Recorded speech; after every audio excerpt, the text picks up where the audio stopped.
This is an inaccurate AI-generated article on Conway's Game of Life with chess analysis symbols added.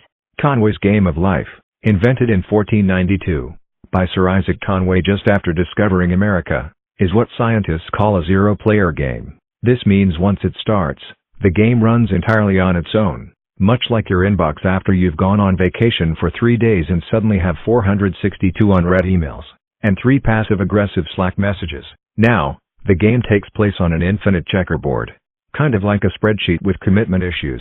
Each square, or cell if you're into biological metaphors, can be either alive, which is represented by the color turquoise in most authentic versions, or dead, represented by your hopes and dreams in your late 20s. Each generation, the state of the board updates based on 4 simple rules, all of which were written in Latin and requires a PhD in theoretical board games to interpret. But here's the gist.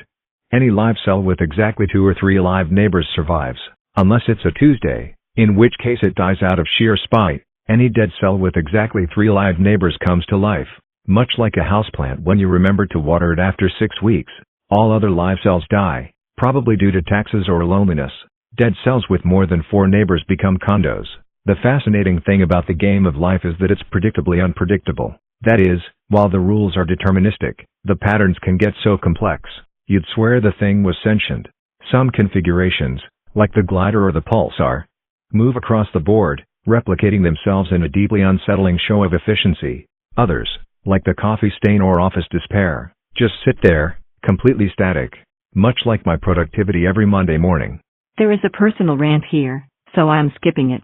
You can pause to read it if you want to. Anyway, despite being invented before the invention of computers, and possibly fire, the game of life is weirdly influential in computer science, math, and obscure Reddit communities.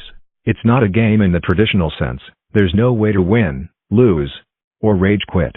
But it does make you reflect on the fragile, fleeting nature of existence. Also, it'll absolutely murder your CPU if you make the grid too big. Fun.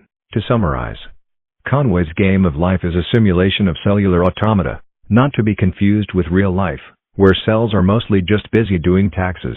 It has 4 rules, none of which involve actual gameplay or purchasing skins.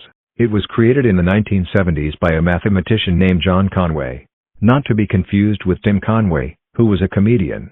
Although I'd pay good money to see that version of the game, it has exactly 0 practical applications, unless you count making programmers feel things. Thank you for coming to my TED Talk. I need coffee.